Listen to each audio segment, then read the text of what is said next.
Okay,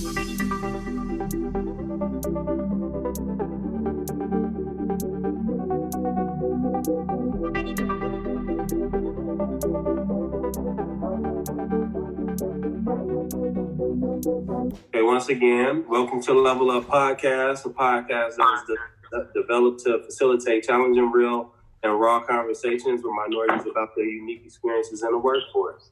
Once again, we have Chelsea Akers, the Chief Operating Officer at Level DNI, with us on the call, and we do have the opportunity and pleasure of sitting with Jariatu Mansarat to discuss implicit bias, and how it affects behavior at individual and cultural level, and talk about how it leads to blind spots and biases about social groups and the impact of underrepresented groups in the workforce. Thanks for tuning in, as we deconstruct implicit bias. Thanks again, Jay, for doing this and sitting with us. Can you tell us a little bit about your backstory and what led you, down the career that you're on from college into the corporate space before we get into that? For sure. Thank you. First, thank you guys for having me. I'm honored, really, that you invited me to speak on this platform. So basically, I started in school studying chemical engineering. I'm a math and science geek. That's my passion since I was a little girl. I've always been into the sciences. I took a break after that and worked in trauma-informed care for youth, so working with at-risk children who live in environments where drug use or domestic violence were issues or highly prevalent, and working with them to either navigate those environments or to kind of give them the tools to avoid that type of behavior as they grew older. Eventually, I wanted to transition into tech, so I attended a tech boot camp called IC Stars Columbus, went through there, and then from there, moved through different roles and just gaining different experience as far as projects in IT, process in IT, and now currently working in business development for a local media company that sells technology to cities. Real concise. That's real concise.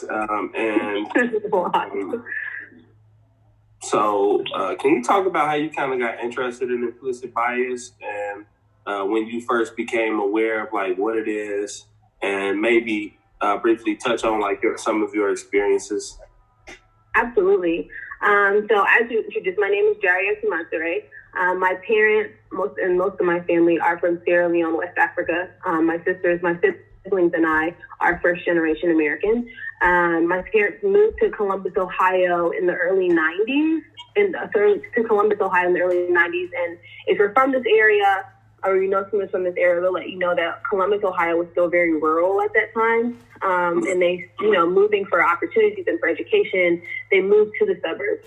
And we've always lived in the suburbs as kids. So for my experience growing up in suburban areas, especially at that time that were predominantly white, I viewed myself growing up in my household as an African child. I identify with African culture because that's what my parents are, that's what my cousins are, that's what my aunts and uncles, that's the culture that I existed in within the house. Obviously, leaving the house and being in a predominantly white area, I'm not white, right? But noticing as I got older that the way in which a lot of white people dealt with me was through their lens of Black culture. And I say Black culture, I mean Black American culture, but me not identifying with Black American culture, because that's not the culture I grew up with in my house. A lot of times there are a lot of instances and a lot of interactions with other children that I didn't understand, because I didn't understand some of the comments that I was getting. I didn't understand a lot of the assumptions that were made. I didn't understand a lot of jokes that were made. And then as Columbus diversified and interacting with other students and other minorities, also understanding that there was a clear difference between the culture that I grew up in and the culture that I was assumed to belong to because of my skin color and where I was, if that makes sense. That makes a lot of sense. Yeah, so for me, I've always been very observant as far as behavior of people and kind of try to empathize with other perspectives. And so I've made it a personal mission to really study and read about race dynamics in America, socioeconomic dynamics in America, political dynamics in America, to really understand like kind of what was going on and why it felt like there was kind of like a hurricane going around me, and not understanding why things were the way that they were. So that's really how I got into it, was really trying to understand, okay, what's going on? Because all of these things are happening, and I'm in all of these experiences, but not really understanding like where all of these experiences are coming from. They call that rock between a hard place. I think sometimes we can kind of bunch implicit bias, explicit bias, and also like structural forces. You know, I believe that they're all like mutually reinforcing. Like, what exactly is implicit bias, and how does it play out in workplaces? Was that a question directly for me? It's for the call, but I mean, you can take it. So I saw actually a really interesting post on Instagram the other day. I don't know if you guys follow Jamila Jamil. She runs the iWay platform, but she had this post, and all it really said was, who is a woman in Hollywood or in media who you dislike and don't know why? And when I first read that, I was like, oh my God, what is this going to be? Just like a post of like women hating on other women, or like, what is this? But what it really was kind of a platform to showcase and force people to kind of rationalize and justify some of their biases. So you had, all kinds of names, and it was like across Hollywood and politics and just kind of any really like famous woman. And it was causing a lot of people to really say like, I don't know why I don't like this person. And then what you would see in the comments as well was people would say, well, I did a little bit more research on them. I read up a little more about their background and what they've been involved in, and I actually really respect this person now.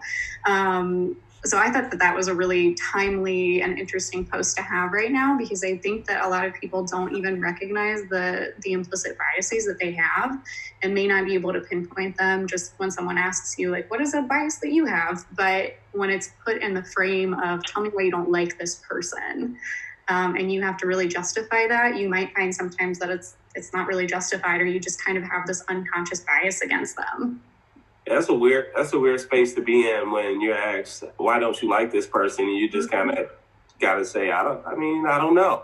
Well, and if it's somebody that you know personally, you probably have some more legitimate reasons for it. But when they're asking about these kind of figures and in politics or in the media that you probably never met, you kind of have to go back a little bit and say, why don't I like this person? Am I biased against her because it's a woman? Am I biased against them because they're of a different ethnicity or nationality? Is it because of the types of areas that they play in? Is it rumors? So I actually thought that was really interesting, and I spent a lot of time reading through those comments, but it was just kind of uplifting to see people kind of be introspective and look at the reasons that they had for some things, and then turn around and say, I did more research on this. I looked into this more. And now, like, this is somebody that I'm going to follow because I really respect what they're doing. That's interesting. I think that when it comes to implicit bias, I think that's a lot of introspection that should, go into figuring out, like, why you think the way you think. A lot of that stuff is really unconscious. And back me up on this, or keep me honest, Jay, because I'm not necessarily an expert on implicit bias or anything, but from what I know about it, it is like everyone has their own biases toward everything: groups, food, music, culture, the way people dress, the way people interact. And I think those implicit biases can kind of reinforce racialized barriers to opportunity, especially towards minority, because of, the root of the word minority is there's just not as many of us. And positions of power and positions of influence and things of that nature. What are your thoughts on that, Jay? Absolutely. I think sometimes what's out of the conversation is that implicit bias is natural and it's normal, and then a lot of times, especially when society was a lot simpler, it was necessary. Like, biologically speaking, we have two parts of our brain. We have our conscious mind that is focused and aware, that kind of we're in control of. And then we have our subconscious brain that's constantly taking in information 24/7, 24 hours a day, 7 days a week. When we walk into a room, like while our conscious brains may focus on like, hey, there's that lady sitting over there, our unconscious mind is like, oh, the carpet is blue, the lights are bright, the walls are white, the tables are green. Like our brain's constantly taking in information, and the information that we take in is constantly programming our brain, almost like creating algorithms for our brains and creating patterns, right? And our brains run off of those patterns. And a lot of times what happens is our subconscious mind is building these patterns, and then our conscious mind acts off of that. So I think when we talk about implicit bias, like, yes, there are ways when it's really negative, but the reality is like it exists for a reason, right? Like when we were hunters, gatherers, if you see berries that are bright red, you probably shouldn't eat them because your mind has taught you to notice certain things. I think in the workplace environment, it's hard because it's hard in the workplace environment because it's hard, I think, for people to acknowledge that I have it, right? Because because a lot of times it gets vilified, like, oh, you're being prejudiced, oh, you're this, oh, you're that. Like, yes, that's the thing. So I think there's a weight and a shame that comes with having to acknowledge, like, yeah, I do have a bias. Yeah, there are certain things that I don't like. And I think it's harder when you don't realize why you have those ideas in your mind. I think it's harder when you don't realize, why am I prejudiced against this person? You know what I mean? Or why am I prejudiced against this gender? Or why am I prejudiced against these type of people when in my conscious mind, I don't feel that way. You know, like I have women that are friends, I have men that are friends, I have friends of all different ethnicities, different economic backgrounds. Like I consciously love these people, but we don't realize is that in media, things that have been perpetuated through TV and movies and ads and advertising, like there are certain ideas that have been pushed, whether intentionally or unintentionally, right, that are constantly running and creating those patterns in our mind. And I think it's really hard because, especially for leadership and management, when you're looking at how do I address this problem, you can't just bring people into the room because now people are face to face with their biases, right? Mm-hmm. But you also can't just point fingers and say, hey, you know what I mean?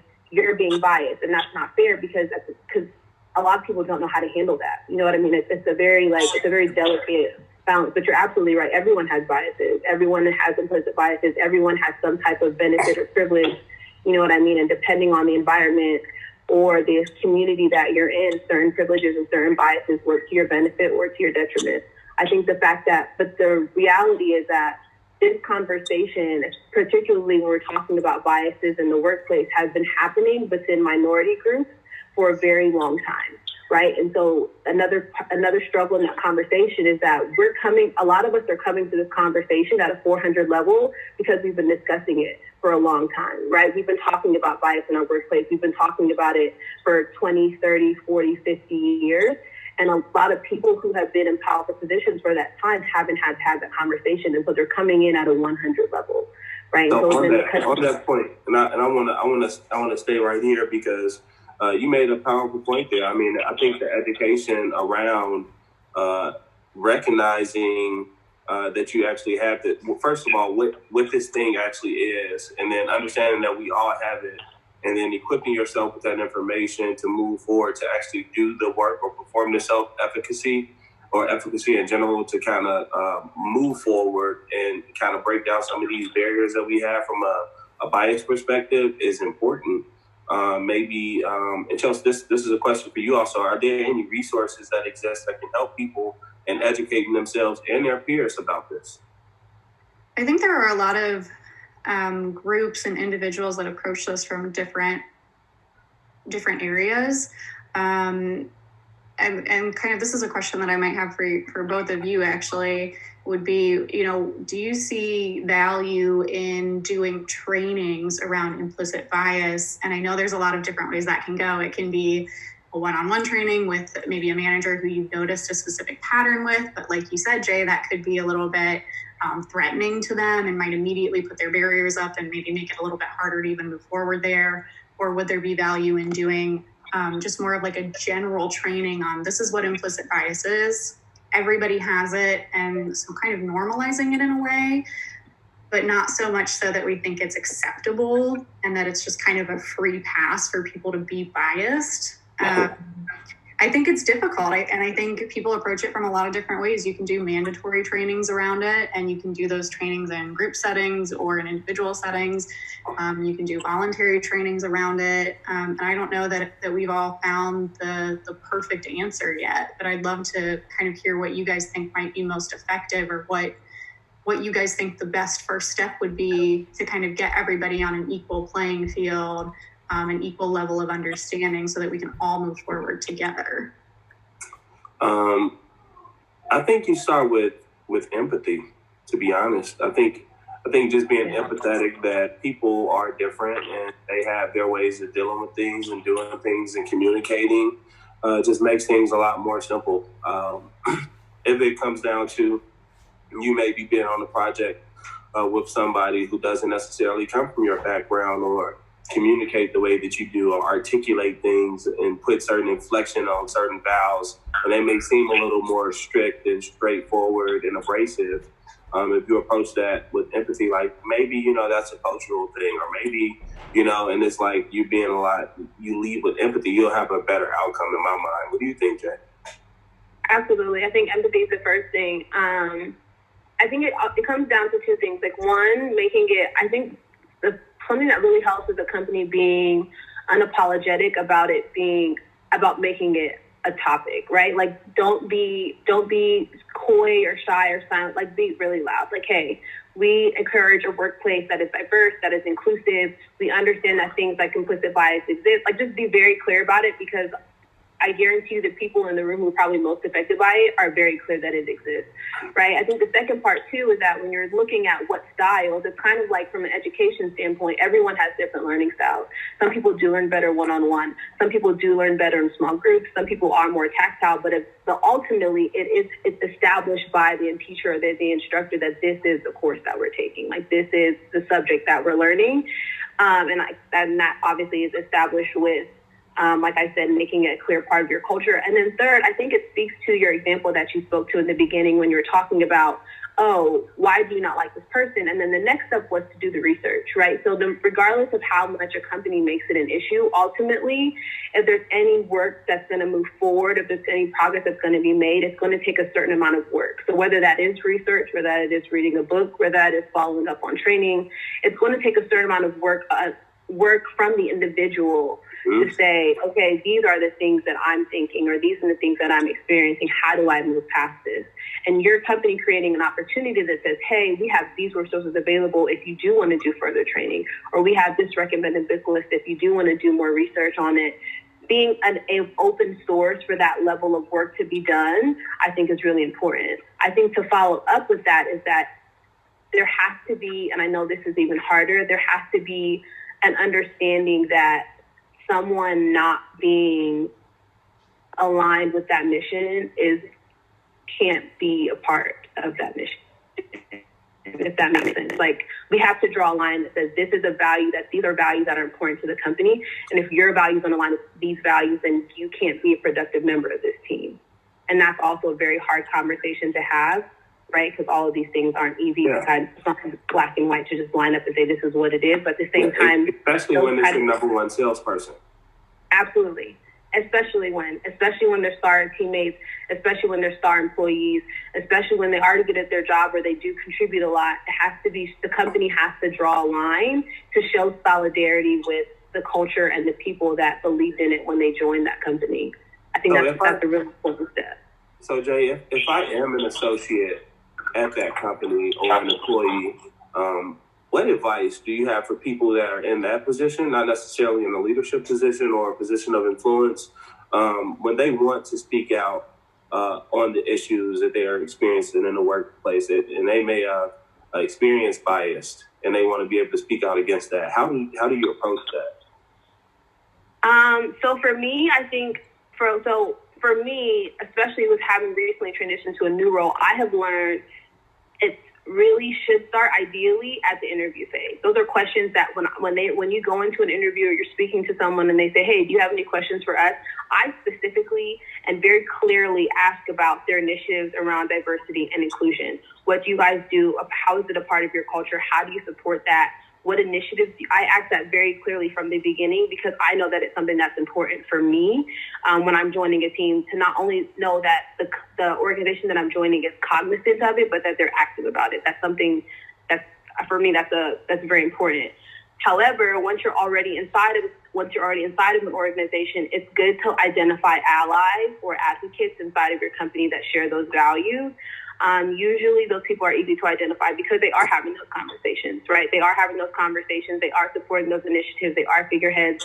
It's good to find someone who's on the same level as you, and also ideally someone who's maybe a level or two above, who's fair, who at least has an open ear and can give you guidance as far as how to navigate company culture, how to, submit a complaint, or how, if you are noticing an issue, to document it so that you can bring it up in a meeting or some type of organized fashion. Also, I look at if your company has town halls or quarterly, monthly meetings where they're going over company culture. If you have the opportunity to submit a question that says, "Hey, what are we doing about this?" or "Hey, what initiatives are we looking at implementing?" or saying, I think that maybe we should work on, make it a team thing. Find the value, because there is value in the whole team identifying it, right? There's value in the whole team implementing those ideas. So make it an organizational issue, not just a personal one, if you can. That kind of was tying into one of my questions. Sorry, I didn't mean to cut you off there. No, you're fine. No, you're fine. So when you're talking about kind of where the responsibility lies, I kind of picked up like two different ones. Like on the one hand, it's like the company needs to set up their priorities, and they need to say that like diversity and inclusion is a top priority for us. It takes precedence over the best salesperson or these other kind of metrics that we're tracking. But the other one is the individual responsibility. And I think you have a lot of people, like you said, minorities, people who have been in underrepresented groups, who have done a lot of the legwork on this. They're pretty well informed on what unconscious and implicit bias is, how to recognize it in themselves, how to recognize it in others. But then you also have the employees who maybe aren't as interested in that topic. And so how do you kind of pull them into the conversation? And I think you touched on it a little bit with that last comment about making it, doing it in a town hall setting or a company-wide setting where you can pose the question to the company as a whole on what are we doing about this. But I'm wondering if you guys have any other kind of advice or ideas on how you pull your peers and your other associates into the conversation on this, and encourage them to do their own research and take those steps necessary. The town hall piece is very interesting. And I think that's why groups like Level are important to organizations, because they give them the air cover to be able to have these conversations. We had a meeting full steam ahead at the event that we had, where we had that conversation around diversity in STEM fields and what that looks like and how should we really approach it. And Jay, you had some really good comments at that town hall that we had, but it wasn't necessarily a company-specific town hall. It was an open organization that allowed folks to come in and be able to talk about things that are impacting minorities in the workforce. And I think those are the settings where we can get the most headway. Companies are afraid to really be able to go a little bit deeper than the surface, because it may not be palatable to a stakeholder or a sponsor or things of that nature. So I think being able to find ways to buttress your group up against those kind of companies to be able to give them the air cover to have those questions would be my answer. What do you think, Jay? I agree, absolutely. And I think what's really challenging is that you can lead a horse to water, but you can't make it drink, right? Like, I sound like my mom now, but you can, you can provide all of the resources, you can push it in the culture, but ultimately it's going to be a choice for a lot of employees about whether or not they take the initiative or make the choice to engage in that and to pursue that. Is going to be based, honestly, they're going to follow the company's lead.